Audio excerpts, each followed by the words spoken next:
sure about dates and all that sort of stuff. I've got dates of the various things I did. I don't guess you need specific dates as such, do you?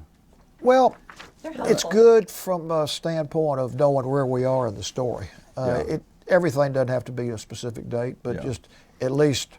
Well, I can just, if you need, I can date it if you want to. I just went through and tried to remember everything I could and the dates of induction and all that sort of stuff. And I mean, that would be good, the date of induction, but you don't have to give every date, but the more dates you give, the more we see the flow of what's going on. Okay.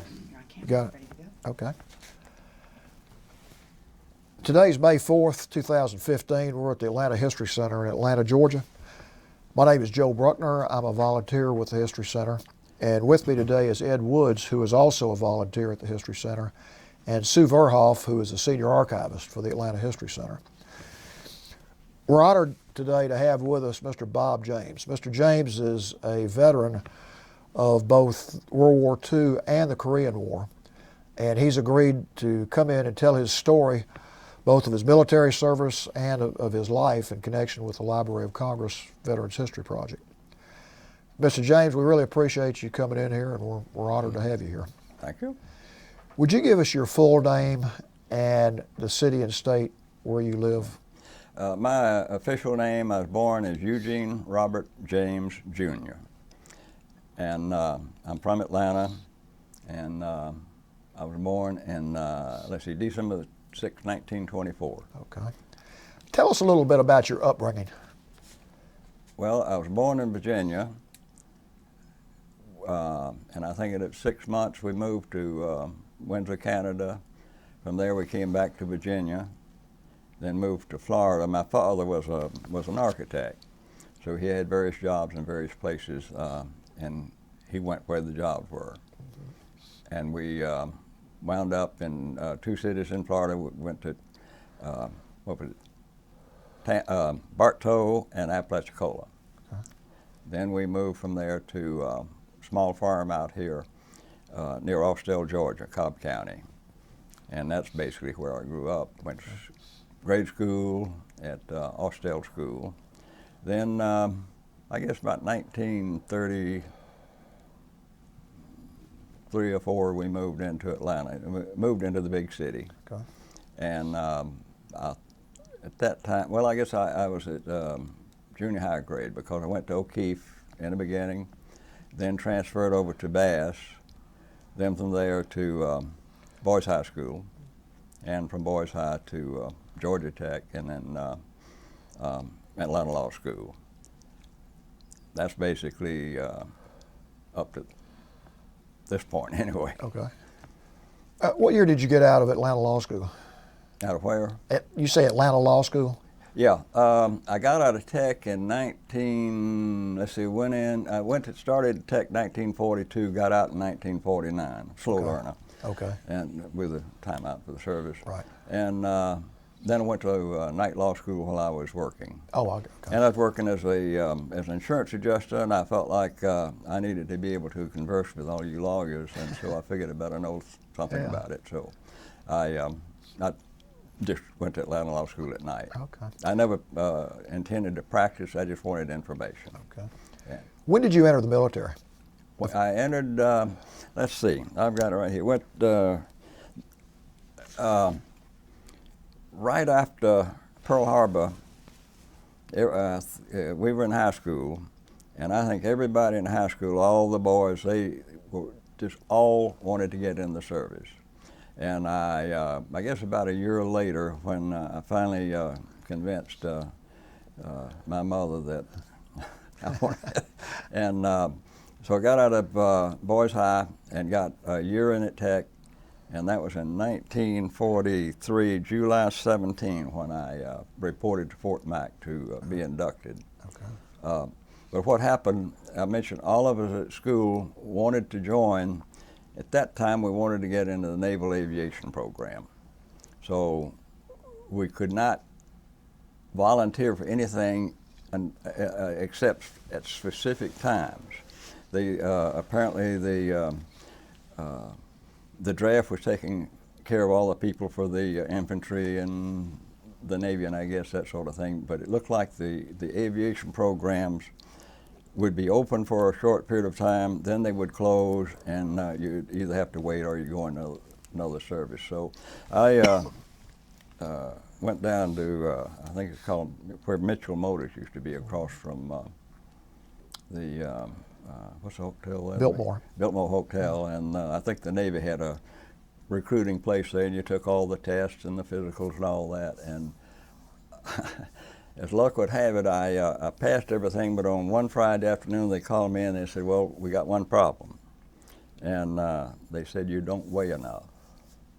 And I think the minimum weight that they would accept was 119 pounds. And I weighed something like 114. So the guy said, well, we'll do this. This is Friday. Why don't you just come back Monday and we will re-weigh you. Well, I'd always heard if you eat a lot of bananas and drink water that you can put on pounds. Well, I think I gained about 2.5 pounds, so I didn't get into the Navy. So there I am, and I was not, I don't know whether we had registered for the draft at that time. We may have.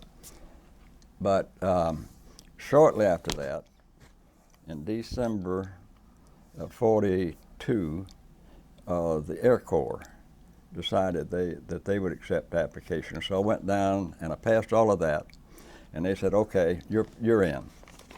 All you got to do is get yourself drafted within 90 days.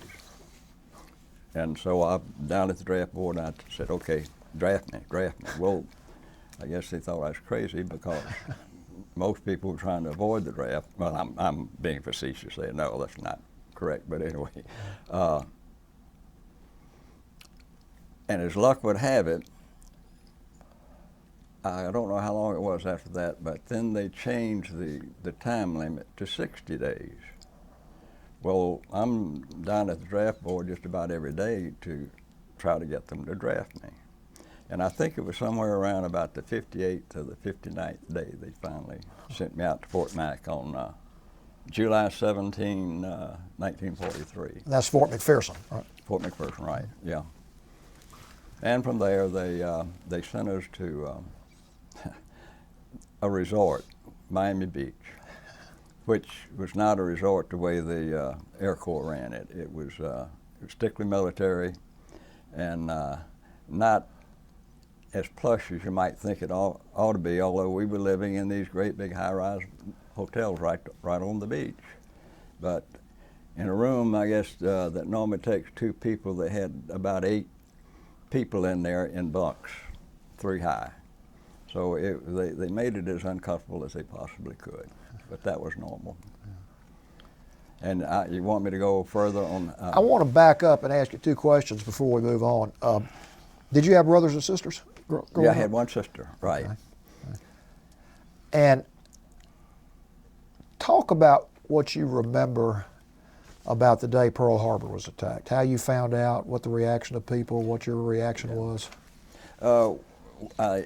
We had a group of guys who used to hang out on Durant Place, which is on Ponce de Leon, off Ponce de Leon, between Ponce de Leon and 4th Street, right in front of where Knapp's school used to be, if you might know, on Ponce de Leon.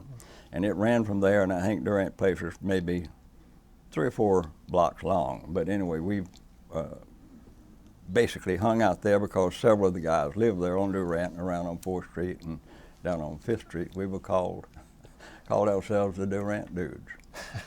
Well, the Durant Dudes were hanging out on the corner of Ponce de Leon and Durant the afternoon when somebody came running out and said Pearl Harbor had been bombed.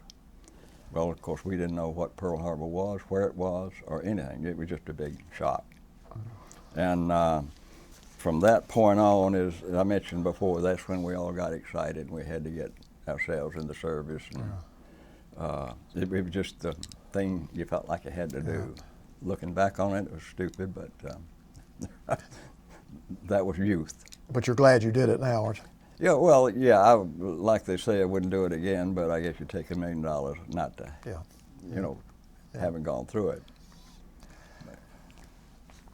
Okay, continue now from Miami. You're in Miami training. Move forward from there. I've got a question.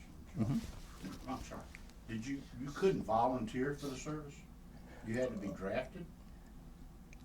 Well, you could for the, I guess you could have volunteered for any of them if they would take you, but as I remember, I mentioned the Air Corps and the Navy aviation part would only take you at certain times. And maybe it was because they were specialized programs or something, I don't know. But I remember one friend of ours who was, I think he was about a year, maybe a year and a half younger than us, who must have been able to volunteer because he went in the reserve, and I don't think he was about 15 and a half, maybe 16 years old. And he was back, and having already been through combat over in the South Pacific and all these horrible stories, and had been written up in the paper for some of the heroic acts that he had performed over there. And here we were just getting out of high school. So yes, I guess you could, Ed, but I don't remember that part of it. I just remember you had to sign up and be ready, and then in my case, or those that I'm sorry, I didn't interrupt, but no, that's right. No, you kept saying you kept waiting you wanted to be drafted. Well, in this case, it's because I wanted to be in the aviation part. In the aviation only. And you that's why. Volunteer for Yeah. that. Otherwise, I didn't think about it. Nobody wanted to get in the infantry. Yeah. And so I probably would have been reluctant, just like a lot of other people. But that was it. Okay, so you're in Miami now, being trained. They sent us there for what they call basic training, and that's where they teach you all how to handle a rifle and drill and the various things, and they run you through these various tests to see, your basically your physical capabilities. And from there, then they send you to your specialization, I guess. In the case of Air Corps, the next step was in those days, it was called CTD, College Training Detachment.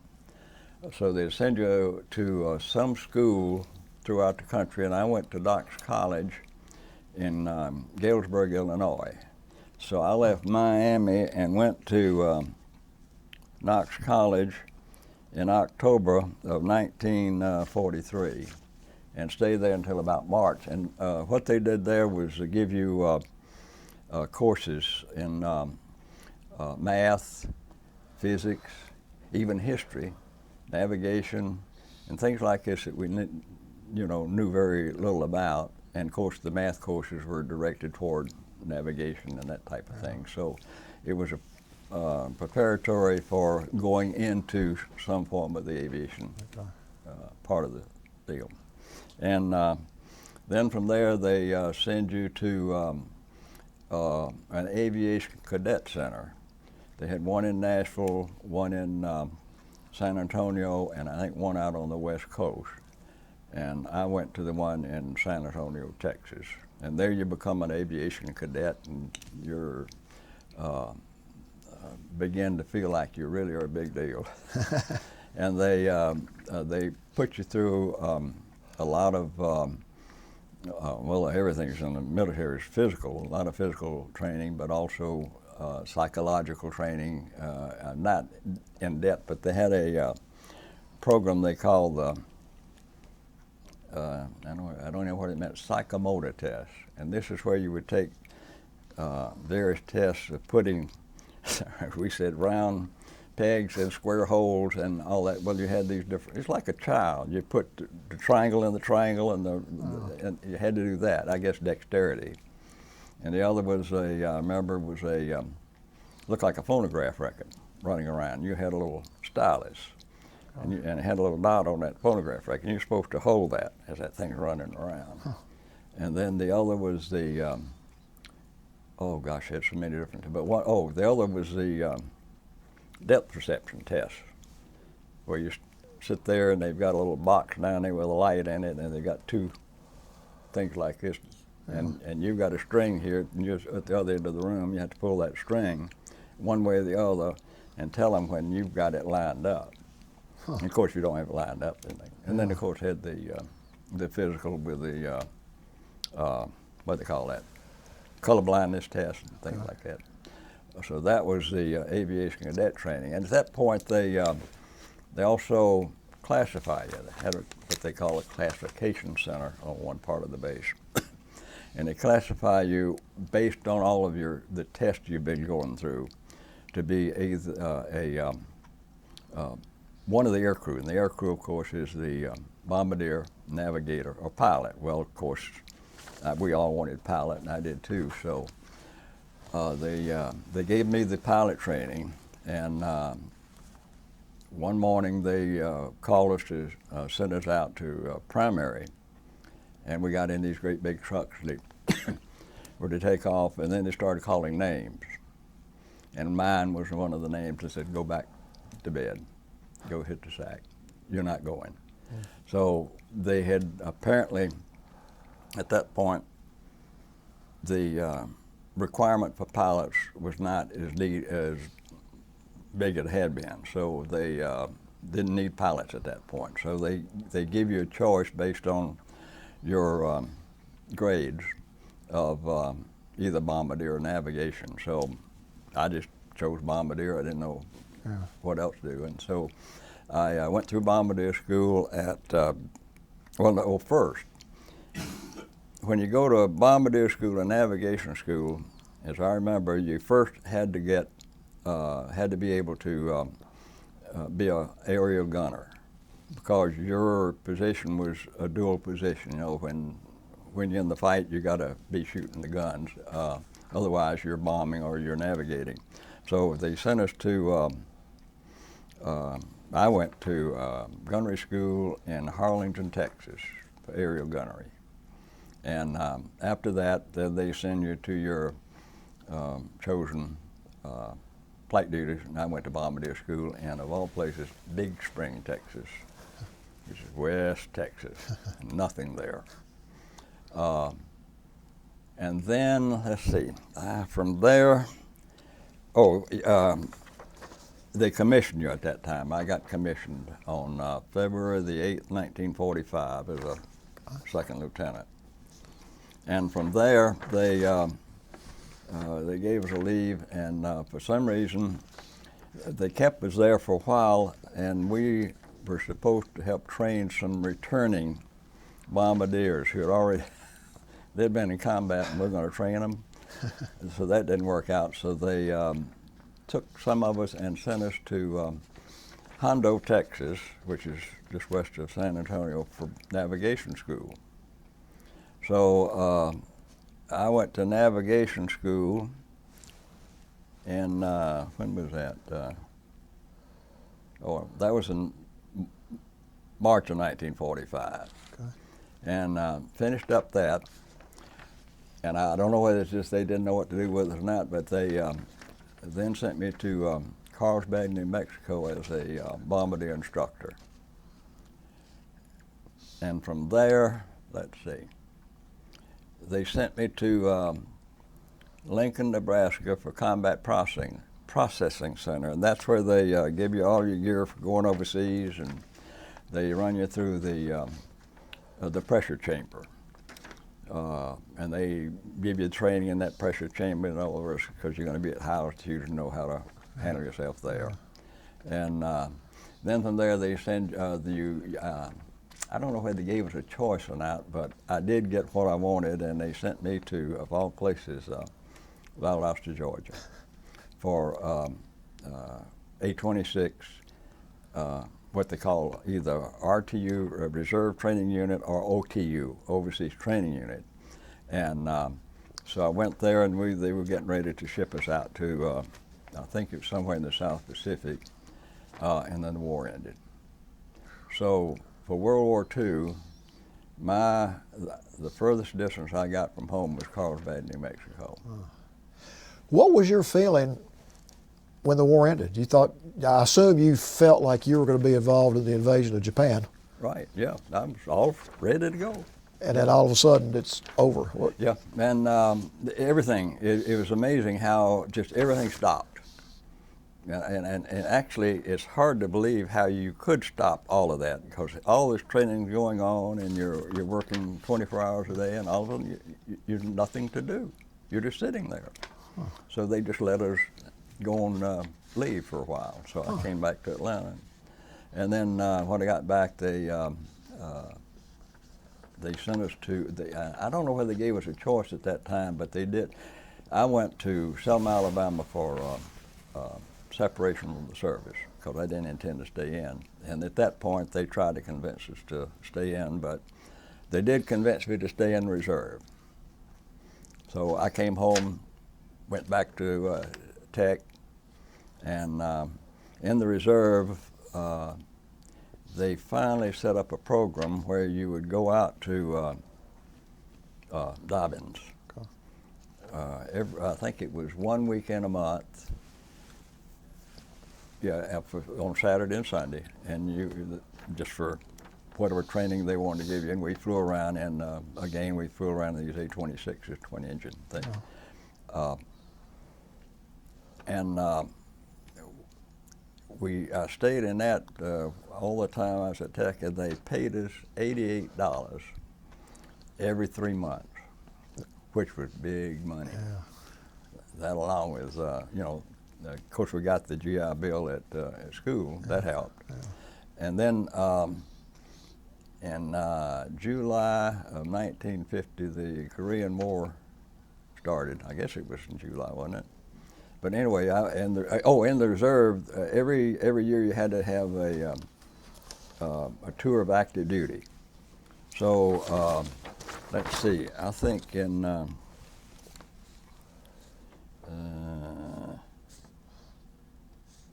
well, I can't remember. Oh, yeah, it was. I had 10 days of active duty in 1948, and then we went down to Eglin Air Force Base in Florida for 15 days active duty,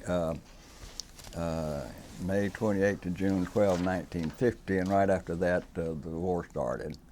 And it was, to me, and most of it out there was kind of evident that we would probably get called in some capacity, and they took away all of our airplanes. So we're out there with no airplanes. And then individuals were beginning to get orders, so. Were you married at this time? I'm sorry? Were you married at this time? No, I was not married. Okay. We'll get to that later. Okay. Let's see, I can't, yeah, they took the planes, and I think we were just sitting around and watching individuals get called, and I figured, well, I might as well try to do what I wanted to do in the first place. So I applied for pilot training, and as luck or unluck happened, I got pilot training. And in September of 1950, I reported to Conley Field in Waco, Texas, for primary. And finished up there, and then they sent us to Williams Field, Glendale, Arizona, and that was for the completion of pilot training, and that was for fighters. If you were going to be in the bombers, they sent you to other bases, but I went to the fighter school, and that was whenever that was. Williams. Yeah, I got out of that in October of 1951. They gave us a leave, and then they sent us to Nellis Air Base up in Las Vegas. Whatever happens in Las Vegas was fun.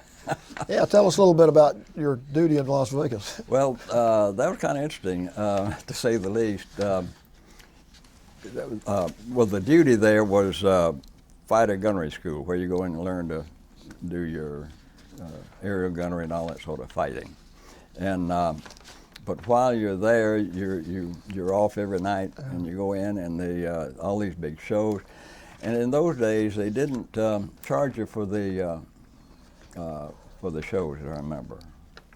All they wanted was to get you in there to gamble, and they got them in gambling. And so all of these shows were there, and while you were at the gambling table, they served you free drinks.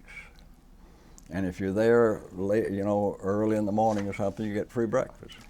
So a bunch of guys, Hard to beat that. Yeah.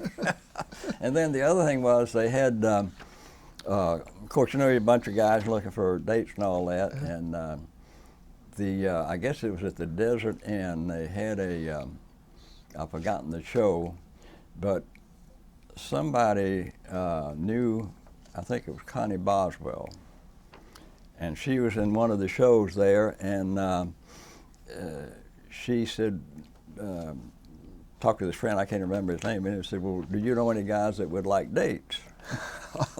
Silly question. He comes to the barracks and said, anybody like a date? Well, so she had all these girls in the chorus line that, you know, they'd like dates. So we began to date the girls in the chorus line. And I guess the most interesting story is this one guy, Stan Paris, who later became a senator, fell in love with this one girl in the chorus line, and they were, I've forgotten exactly the details, but they got married, and Connie Boswell came back, I think, and acted as a maid of honor, and they were married in, I think, the chapel there at the Desert Inn. Now here my story's a little bit fuzzy, but that's the way I remember it. Wow. And Stan, of course, then immediately right after gunnery school, we were shipped over to combat. So. Well, that was a pretty good assignment, wasn't it? Yeah, right. It was a very good assignment. This interesting thing there that happened at, was it Las Vegas? Yeah, Las Vegas. They teach us in what they call combat spread, a fighter flight is a 4 aircraft. And you fly what they call fingertip formation, which is basically like that one here. This is the leader, that's number 2, and element lead number 3 and number 4. And when you're in a combat situation, you don't want to stay close together, you want to spread out. And they call it combat spread, so they spread you out. And but the way they do it, it's kind of interesting. The leader will make a turn one way, and number 2 moves over to the other side, and the element, they come under and move to the other side. So you're crossing. Well, they briefed that before we took off on this one. They said, we're going to try the maneuvers for combat spread. Well, the one guy in our flight misunderstood because on our first turn out of the pattern, he crossed over, which was not at the time to do it. And I was sitting there, and he pulled up right into me. So we had a nice mid-air collision. What was the result of that? Well, the result was that the leader went down, and all of a sudden he didn't see anybody around. He said, where'd everybody go? Well, anyway, the guy that ran into me is over here, and he's, I can't remember, way I looked down, and there he was, and he looked like he was upside down, and I'm over here, and I'm still right up, but I had this horrible bump, you know, and I said, oh boy, what happened? So I figured my gears, but so the guy on my right stuck with us, and he came over to, and, you know, inspected my aircraft, and he said, well, give it a whirl, you know, if you can get your gear down, we'll watch it, see if you'd make it. But the other guy, he's down there, and he's still going down. But finally, he righted the plane, came in and landed, but it just took his rudder and just bent it over. But he was able to get it in, and I really was, it just had some damage underneath, but it really was no big deal as far as that. But it was kind of harrowing. Yeah. And of course, they immediately take you in, and they put you right back in another airplane. I mean, and get you. They figure if you sit around and think about it too long, you won't do it again. Yeah. And I think they're right. Yeah. Because I was not at all interested in it. The other interesting thing that happened when I was still in advanced training in Arizona.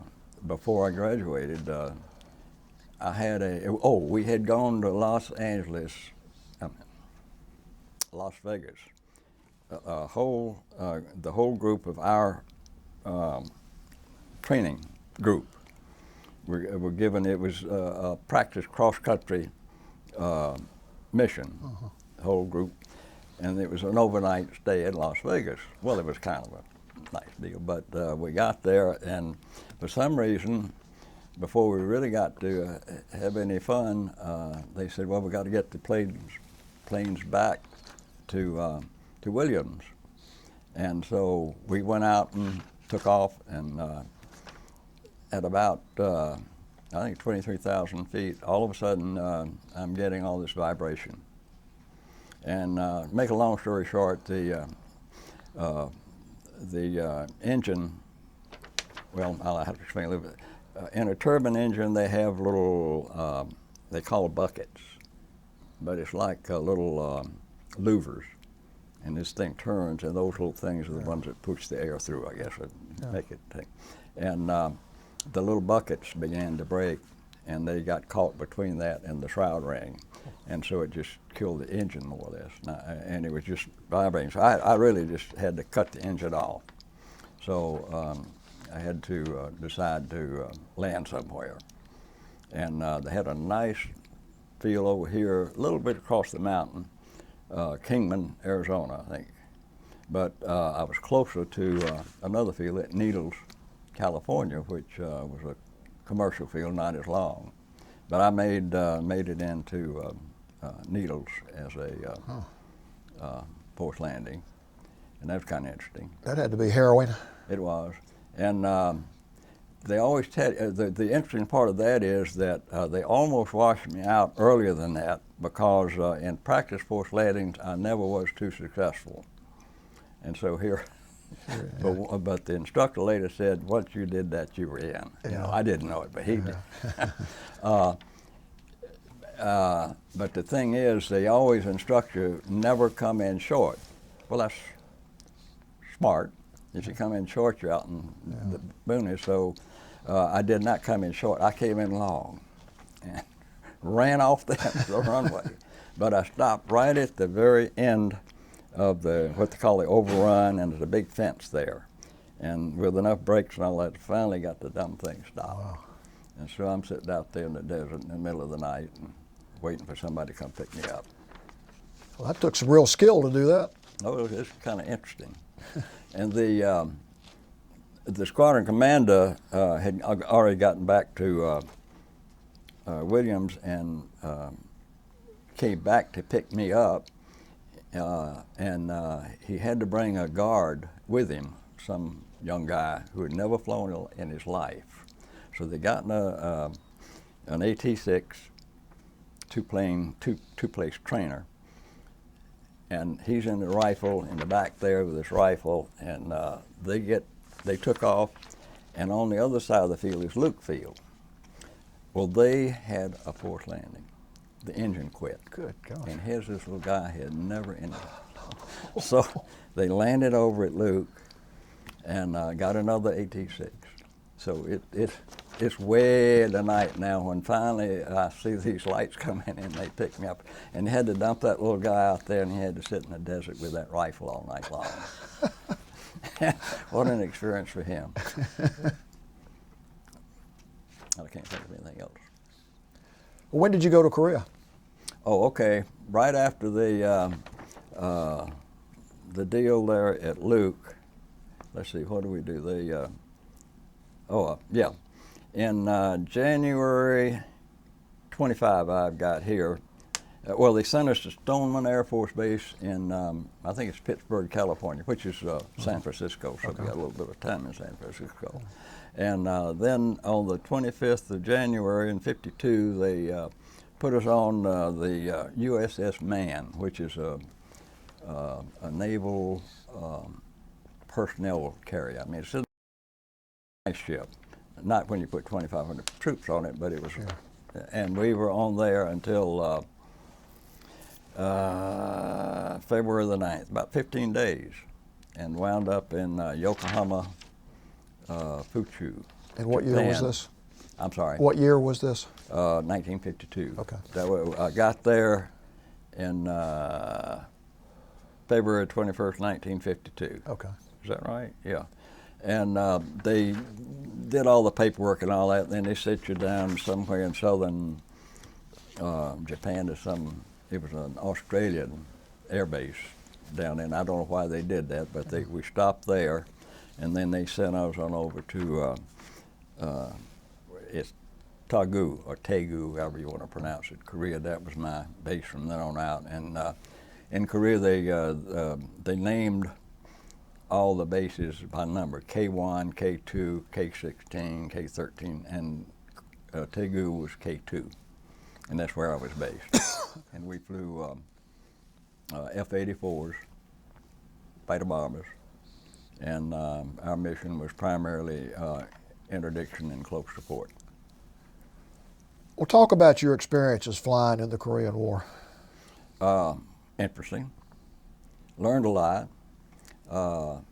And we first got there, we had a model of the F-84, which I thought was the best at that time.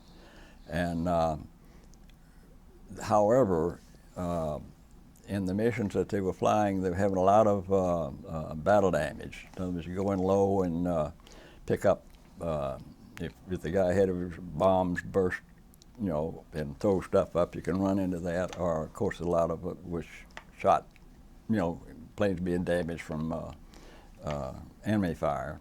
So we had a tough time getting enough missions up with the few airplanes that we had in commission. And so the Air Force then apparently went around all the training commands here in the States and got all of the earlier models of the F-84, sent them out to California, and they, what they call DIR, disassemble and repair. They repaired them and did everything they could to bring them up to date, and they gave them to us, and we now had a full complement of aircraft.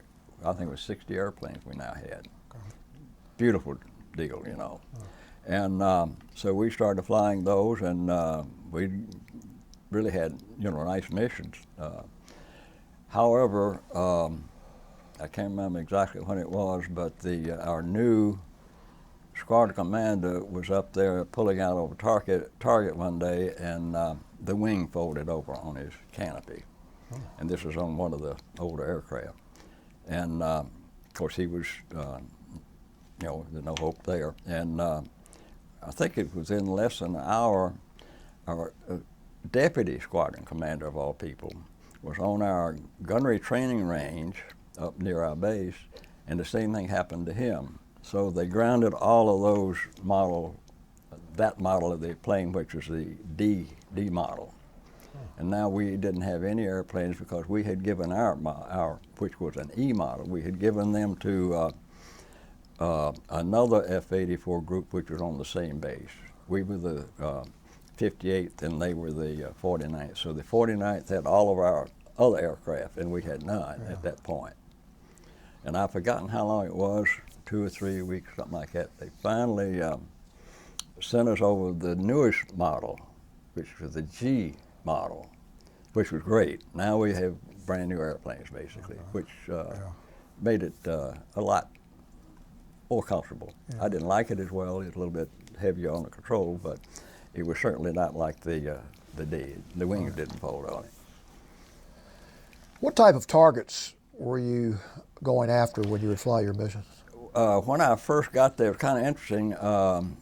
We were fighter bombers, and that means that you go up there with bombs and napalm and rockets and that type of thing, and you do a lot of work ground level and that type of thing. You're not up there shooting at MiGs. Okay. And but once you get rid of all that stuff, all the bombs, all that, then you're a fighter, and if you have to tangle with the thing, you are. So, but they're called a fighter bomber because your primary mission is interdiction. That is to take the enemy's ability to fight away from him. And I think my first missions, and it's about 4 or 5 or even more in a row to the same target at the same time every day. And it was a strip of railroad track.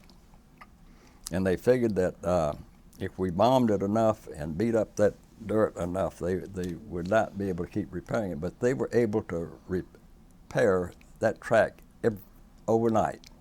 Every day we'd go back and it's back. Well, if you were doing this every day in the same target, wasn't that a little predictable? Well, yes, it was. And we never could understand why higher command didn't figure that out, because the anti-aircraft fire just get more intense every day. But anyway, they finally decided that wasn't a smart deal. I guess most of my work was close support, which is supporting the troops at the front line and all that, where you're strafing and you're dropping bombs, but also napalm and that type of thing.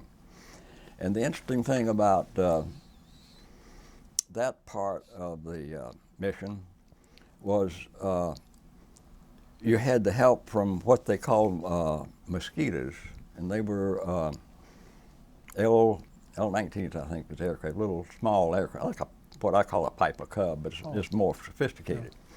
And a guy and two guys would sit in there, and they would fly. They'd fly around, and they would see over the front lines, and they could see what was going on, and they could pick out where we needed to bomb. And what they would do, they would drop little streamers out, and you'd watch it go down. And of course, it was, I think it had a fuse in it or something go off, but it would mark your target for you. And that was the target you would go in and strafe or bomb or whatever. And then they had the other way of doing it. That if you and you had these controllers were controlling you the whole time. They had the controllers on the ground in a jeep, and they would direct your fire in. But the other is the artillery could mark your targets for you too, and in that case they would call you and said, okay, stay above 8,000 feet and we'll mark your target. And the idea of being at 8,000 feet is so when they project those shells up, you'll be above the shell. Yeah, okay. And so they would mark the targets behind. Normally, I don't know how they knew they were there or what, but they would mark it with a certain colored shell, and they'd call red, blue, or whatever it's going to be. And so when you'd see it, they'd yell, splash, and you would already be on your run because you knew exactly what, and they'd tell you the color. Well, it seemed like the other side could almost immediately determine what the color was, so they'd fire it over here. So made it a little bit interesting. That never really worked, but that was a way of us identifying some of the targets to go in. Otherwise, we would go up there and we'd pick our own and just do what we had to do. Yeah. Well, I know you're probably not going to mention this, but you were awarded the Distinguished Flying Cross and Air Medal with 3 clusters, so you obviously flew a lot of missions. Well, I flew 83. You're supposed to get 100, but it was hard to get. Our tour over there, if I remember correctly, they said you'd be there a year or until you've gotten 100 missions. Well, I didn't get 100 missions, so I was there a year. And the reason some of them did not get to 100 is because of lack of aircraft. We didn't have enough airplanes. However, some of the guys in my class who were based north of there, up near Seoul at K-14, I think, they flew the F-80s, and their mission was a lot of the photo reconnaissance, which would pick up the targets and the filming of the targets that we would later bomb. And they did a lot of close support, but they were close to the bomb line, as we call it, 38th parallel. And so they could get 2 and 3 missions a day. We were getting maybe 1 a day or 1 every other day or something like that. Very seldom did they fly more than 2 missions, but they could get 2 or 3. This one guy in particular, he was there 3 months and went home with his 100 missions. Good gosh. So, and we were, quite envious of them, although we had the better aircraft. They were getting the better missions. Why was 83 your max? Did the war end, or did something else? My tour ended. You're touring? Yeah, I left I got over there in January and left in January. Okay. I left in January of '53. So they were 12-month tours? Right, if yeah, you were- 12-month okay. tour, Okay. and you either got that or your 100 missions, whichever Okay. came first. Okay. Right. And I will say one interesting thing, one mission that one of the things we had the problem with, sometimes we couldn't find the trucks, the transports, and that type of thing that were bringing the supplies in from the north. Yeah. So we were always looking for convoys and trains and that type of thing. Well, the trains during the day would sit in the tunnels. You could see smoke curling out sometime where they were still in. We occasionally would go in and try to skip bomb one in on them. Whether they were working out, I'm not sure. It wasn't the most well, it was an interesting mission because you had to pull out before you hit the mountain. Yeah. But the other was we decided that since all the truck transports and all that would move at night, and then early in the morning they would hide somewhere in the trees and the forest and that sort of thing. And so we figured that what we'd do would go up there in pairs, take off before daylight, and get up just at daylight. Hopefully we would see some trucks out. Okay. And that was a two-man deal, and you go up. That was also an interesting deal, and you just more or less targets of opportunity. Did you have some success doing that? Yeah. Well, the one I was going to tell you about, the interesting part was one morning we were up there and we had found a convoy, and the idea is to hit the lead truck and the one in the back, and then you got them trapped, and you just do what you want to at that point. And so Brownie and I found this group, and we made a couple of passes, and then as I was pulling off, my tip tank exploded. So apparently somebody shot it and hit it. And so that just, and I'm down at about 50 feet off the ground and on my back and all this sort of thing. And of course, it just was a natural thing just to roll back around, but you had all this drag from that open tip tank. So I had to get rid of the tip tanks in order to, I think it had, if I remember correctly, it had an electrical way to do it. You push a button and those things would fly off. Well, they didn't do it. Ooh. So, but you did have a manual. So I think it was a lever or something. I don't remember the details, but I got rid of those, and so everything worked out fine. But by then, I've lost Brown. I've got no escort, so I just have to tube back, which is okay. I mean, we were fairly close to the front lines, and I landed up near Seoul somewhere and got some fuel and went on back. Did you come in contact with many MiGs when you were flying? Not a lot, because we were normally down below 15,000 feet, and they wouldn't come down and fight with us because at that altitude we were pretty well a match with them. We could turn, as we say, we could turn with them. But up above where the the air gets a little bit thinner and all that, we were not too effective. So we did not see them too often, although I can remember getting up there and we were going in, we were bombing, and this was up very close to the Yellow River, St. Andrew or somewhere, anyway, and we went in, which is kind of stupid, I thought, but we went in and just leveled like bombers to drop the bombs, and then once we got rid of them, then we could fight with the MiGs. But in the meantime, I'm sitting there and I look off here, and here's the guy on my wing over there, and this MiG is right on his tail and shooting at him. Fortunately, wasn't hitting him. But the interesting thing, it's amazing what you get when you're in a situation like that. But every time they had cannons, 20 millimeter cannons, I think, it made a smoke ring. So you see this series of smoke rings. And that's what it looked like. My buddy over there must have been smoking these smoke rings. Well, it was coming from the MiG. He fortunately didn't get hit, but, and then once we were off, then we turned into them, but never really had any success. I think of the F-84s over there, maybe we're able to shoot down 3 or 4 of them, but Never had the opportunity. They like to play with the F-86s in what we call the high altitude foxholes. The what? High altitude Oh, foxholes. high altitude Up there foxholes. Where Yes. the F-86s are. Never heard that term before. Yeah. Well, one thing is we used to go in, we maybe tooling along at 10 or 15,000 feet, maybe 20, and the F-86s were always up higher, up around 30, 40, probably around 40,000 feet where the MiGs were. And we would have to watch out because when they became close to contact with the MiGs, they dropped their fuel tanks, their drop tanks, and they dropped them through us. Our formation's down here. Well, it never happened, but I mean, you could see those things come tumbling down. So you had to be aware of that. Well, you could knew happen. they were up there, so you kind of watched, right?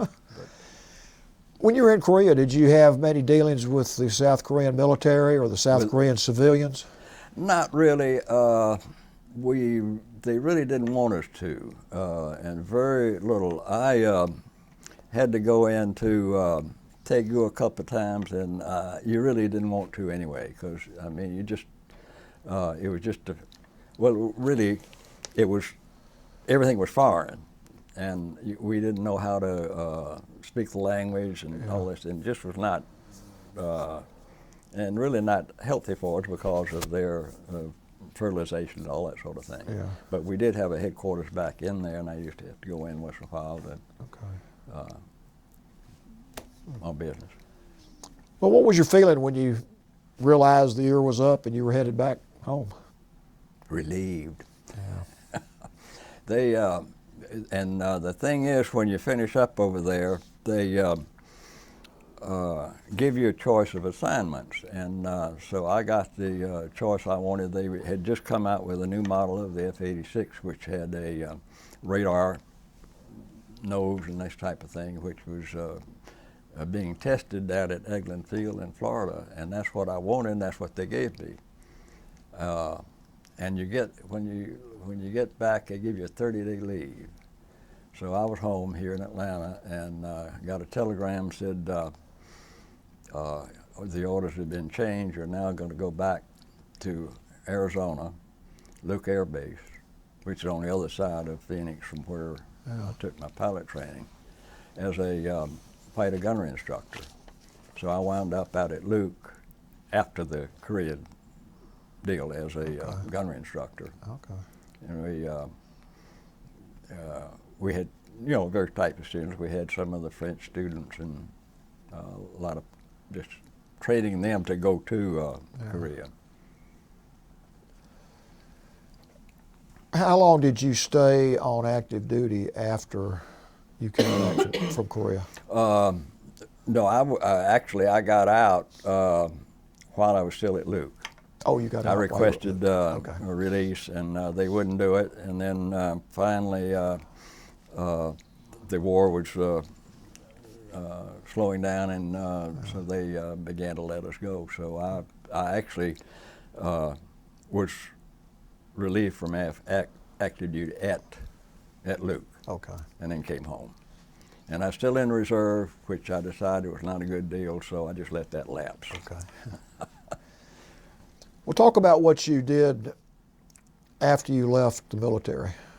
Just your career, a little bit about your family. Well, I was an insurance adjuster, automobile primarily, and then came back and became a adjuster more for workman's compensation and surety.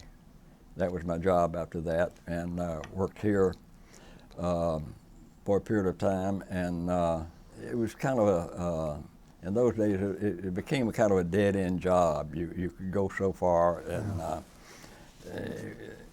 well, one thing that got me when I found out that I was making more than my manager, who was in his 60s, and so I don't know how, but I found that he was being paid less because they knew they had him. Yeah. And so I decided to get out of that, and I finally wound up in helping start a plastic producing plant down in Newnan, Georgia, and worked with that until that looked like they were not going to do anything with it. And then one of their suppliers had made me an offer for a job in St. Louis, and I moved to St. Louis. Okay. And from there, out of that, I was later given a plant to run over in Taiwan. Yeah, we were printers then, in the printing business, and so I ran that plant for a couple of years, then came back and finally retired in St. Louis, and here I am. Huh. Did you get married along the way, or have yeah. children? When I got back, let's see, from World War II in 1955, I met a real fantastic lady from Crawfordville, Georgia, of all places. And she and I got married, and we were married for 43 years. Wow. And she died. And then a couple of years later, I got this little note from the very nice lady I had dated while I was earlier. Yeah. Here in Atlanta. Well, before I got married. Yeah. And she sent me a note and said, she had heard that my wife had died, just want to know how I was doing and all that sort of thing. I said, well, I just picked up the phone and called her. She still lived in the same house and had the same phone number that I remembered in 1948 when we were dating in college. And over here on Elliott Circle. Well, you know. Yeah. Right? Yeah. And so I came down and we began to date and long distance dating and all that. And so Florence and I got married. Yeah. So it was a very fortunate situation. Yeah. But two wonderful ladies in my life. Yeah. You are fortunate. Yeah, absolutely. Couldn't do better. Right. So. And you live in Atlanta now, and that's where you plan to stay, right? That's it. I've moved back, and I have my future home is out there in Arlington, Sandy Springs. That's a good place to rest. Well, yeah, it's like my friends who are already out there, unfortunately, but they said, well, at least we'll all be out there and we'll have a foursome. So it'll work out. Well, I want to see if Sue or Ed have any questions or comments or anything. No, actually, I don't. It was very, Yeah. very, very interesting to say the least. I was interested in your Korean deal, and you went into Fort Mac about the same time my dad did. Is that right? Yeah. And so, I was sort of, he went on up over in Germany, but another story here and there, So I really did enjoy your story. I really did. I found myself more in tune to listening to what you had to say than to what I was writing down. Okay. The interesting part of the guys that I was with during the Korean War, those that stayed in, they wound up over in Vietnam. I mean, in Vietnam. Vietnam, right? yeah. They were flying F-5s and the Phantoms and all that, and they all retired. Yeah. And I go to up until recently went to the reunions. Oh, that's and good. kind of all of them were colonels, except a couple of them. One of them came out as a general, and the other, no, just one of them came out as a general, but most of them retired as colonel. Well, if you stayed in, you became a colonel, apparently. Well, that's good that you stayed in touch with those guys. That's, Well, yeah, and it's interesting. I didn't think I'd like it, but one guy convinced me I should come, and it's you sit there and you try to remember things, and then you make up things.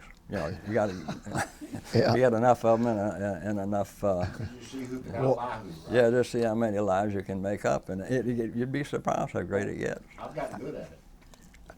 I want to give you a chance before we finish to say anything else you'd like to say. Oh, I'm sorry. Just one question, Joe. Mr. James, you trained a couple times, or at least you were on the verge of training other pilots.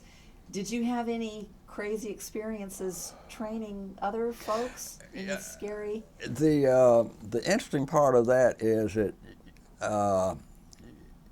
in this business, your worry is that you're always going to wash out. If you really like the job, flying, you want to do it. You want to do it right. But there's some people that I don't know whether they're just not adapted, but there's a lot of rules you have to follow. You know, people. We're not the greatest people in the world to follow rules, but you have to follow them, otherwise it's a dangerous situation. So the hardest part in that is having to wash somebody out. And I did have occasion for 2 guys on that, but both of them agreed with me. And but the thing is that when you're training pilots who are already pilots. You're not training him to fly. He knows how to fly, but you got to train him to be an effective machine. You know, you're a fighting machine, and you're a gun platform. You got to aim that gun platform, and you have to hit the target. And some people just would come in there. One guy who agreed with me that he was allowed to adapt for it. He was a multi-engine pilot, but he wanted to be a fighter pilot. And he came in, but he never could quite handle a situation of it. You make these split-second decisions, and if they aren't right, you're wrong, you know, and if wrong, you're gone. So he had trouble with that, and I think he basically, I don't know whether I told him first or he told me, but. Yeah. And then there was another guy. He was just a flake. He just wouldn't follow it. He didn't learn the cockpit procedures, and when we were up there, he'd get all flustered. He couldn't do things, and that's dangerous. You just can't have somebody up there who's within 2 or 3 feet of you, with a big machine that can run into you, and have him not know what he's doing. And so we had to. But that's the hard part of instructing. The other part's easy because you don't necessarily enjoy the fighting, but you enjoy the flying and all that sort of stuff, right? Well, I do want to give you one more chance to say anything you want to say, either sum things up, talk about any thoughts you have, or just anything that you want to have on the record about your life or your military experience or your non-military Let me tell you experience. about the life of one of the guys that, interesting, Ed Palmgren. And I think Ed told me that his grandfather, somebody, had some relationship with the Wrights. And Ed's from North Carolina. He went to North Carolina State, and he was a what they call an honor graduate. And as an honor graduate in ROTC, you can get a commission, and it's a regular military. I mean, a regular commission. It's not like mine was a reserve commission. So he planned to make it a career, which he did. And so Ed and I went through the whole program together. We went through all the pilot training together. We went through gunnery school. We went through combat together. Well, in combat, I found out that he was what we pilots call other pilots pilot. He was just a natural. And Ed, I became reluctantly the Squadron Awards and Decorations Officer. And so that's when somebody does something fantastic, you write them up and all this sort of stuff.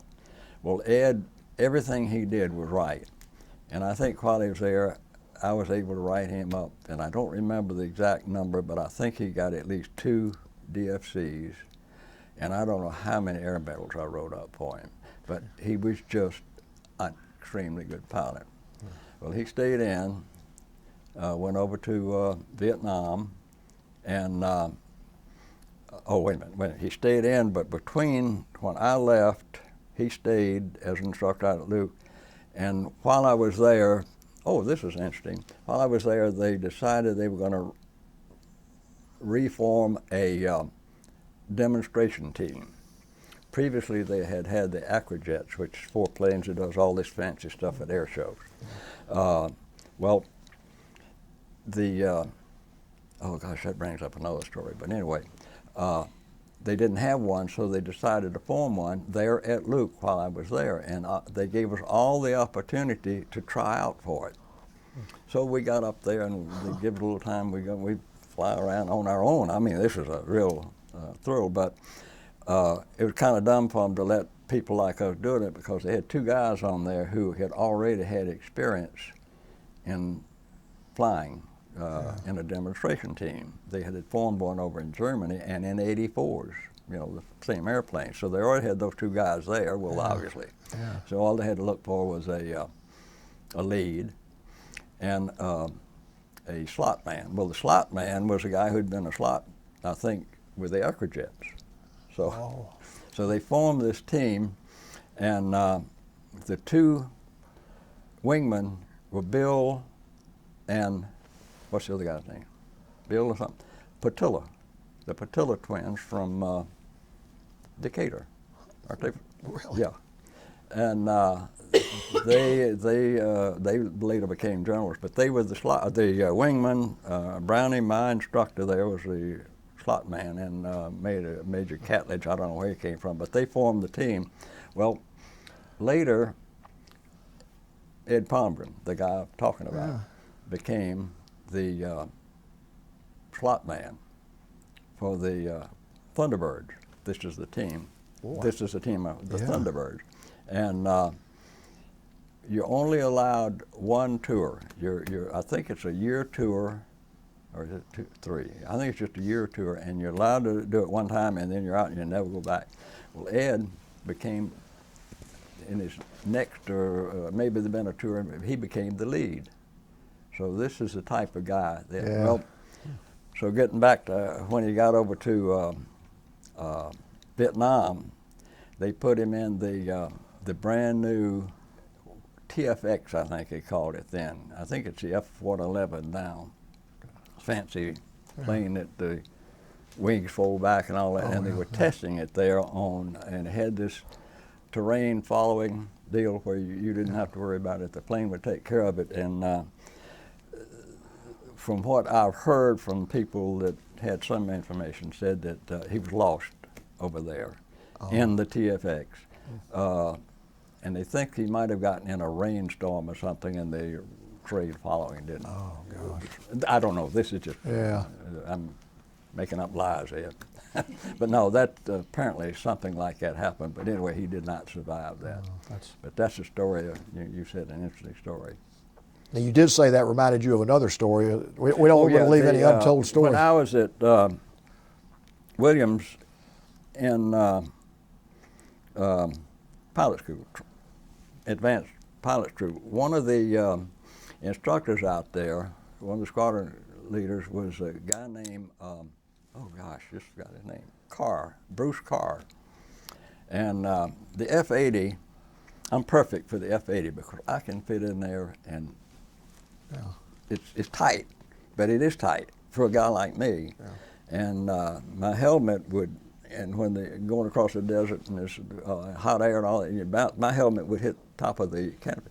Well, Bruce Carr was over 6 feet tall, and he could get in that thing, but he, I think, became one of the leaders of what they call the Ecrojets. But I read later, I really didn't realize, I knew he'd been in World War II, and I knew he was an ace, but read in a book recently, Bruce Carr was, I think he shot down 27 Germans. And his story is just absolutely incredible, how aggressive a pilot and how good he was. And he was, I thought just an instructor. But anyway, that's another story. Well, you were obviously an outstanding pilot yourself. I mean, The what? You were obviously an outstanding pilot yourself. No, I was an average pilot, I think. Well, I was one that's going to survive. I think you're selling yourself short based on the Right, experiences right. that you've recounted with us, and we really appreciate you coming in here and telling us your story. To have served in 2 wars is fairly rare. I know there are a lot of people who did it, but it was not that usual. Well, I was served, but I didn't get in combat in World War II, which was a lot of training. But you made up for it in Korea. I feel like I did. Yes. And even when you weren't in combat, when you were up in the air, you were putting your life on the line every time you went up in an airplane. Well, I guess you could say it that way, Yeah. but I don't feel that way. But we appreciate what you did for the country and what you did for Thank you. all of us by serving, and we really are thankful that you came in here and told your story. I mean, a Distinguished Flying Cross is something special, and I know they don't just award those to anybody. So you obviously were not only a competent pilot, but brave, and you fought in a lot of tough situations. And we want to thank you so much for coming in here, and I know your family is going to appreciate having this story to. I'm not going to show it to them. Oh, you better show it to them. You better do that. No, it's too good of a story not but to show it to them. Both your They life probably aren't and interested anyway. Yeah. oh, Good. I'm sure they are. Yeah, right. But thank you so much, and thank you for your service. Well, enjoyed it. Thank Like you. that. 26, and this was, Why don't we wait a second? We're good. We're on Oh, camera. Okay.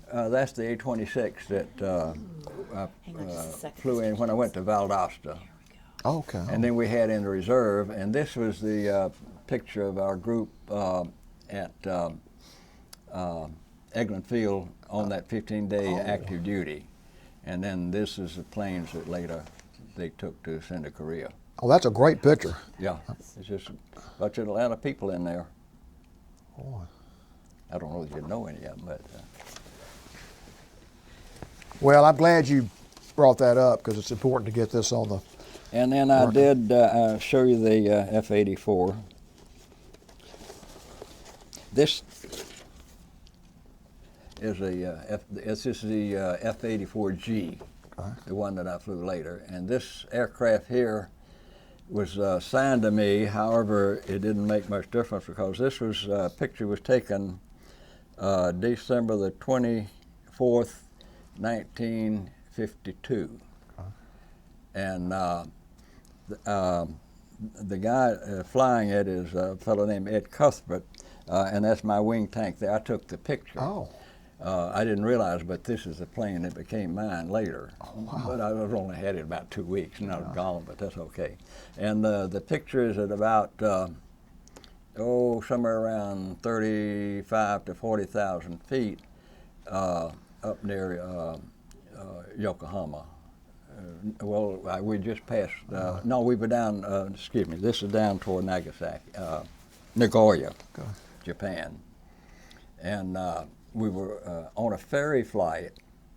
You're not supposed to fly in weather. And if you'll notice, we had a complete undercast there. Yeah. So, but we had new planes, we had to get them back. But the thing is, we took off, we picked them up in the harbor out there from Kisarazu, Japan, which is across the bay from Yokohama. And Curtis and I didn't feel like we wanted to fly a combat mission on Christmas Day. So we somehow had an emergency over Nagoya and landed and spent the night in Nagoya. How about, what a coincidence. Yeah, isn't that something? Amazing, yeah. Now, I know you've got another picture with a famous person in there. You've got to show that one. Oh, well, anyway, I had nothing to do with this other than just it was our base. But then look at that. Describe what we're looking at. That's a aircraft from our, I think it's 154th Fighter Bomber Squadron of the 58th Fighter Group.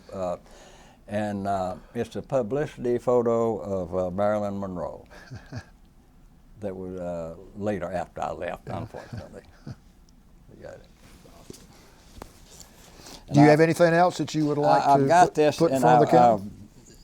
just to show the different wings for each job you do in the Air Corps. You get a set of wings. This was Aviation Cadet. Hold that up. I'm sorry. Can you hold that up a little bit? Oh, okay. Yeah. That's Aviation Cadet. That's the aerial gunner. That's the observer, which all navigators and bombardiers get, and this is the bombardier wings, this is navigator, and that's the pilot wings. Oh. And those are basically the wings that are available to air crew in the Air Force. Okay. And these are the ones that I wore at one point or the other because all I did was train. I did nothing but train the whole time of World War II. Well, that was important. Yeah. You're probably responsible for a lot of guys surviving because of the way you trained them. Well, maybe I replaced them. Well, I'm glad you pulled those pictures out. Yeah. And the pins. I'm glad we got that on the Well, most video. Well, I think most service people would realize what they were, but most civilians might not. Well, thank you again so much, and it was an honor for all of us to hear your story. I enjoyed telling. Good. Yeah. Thank you. Yeah.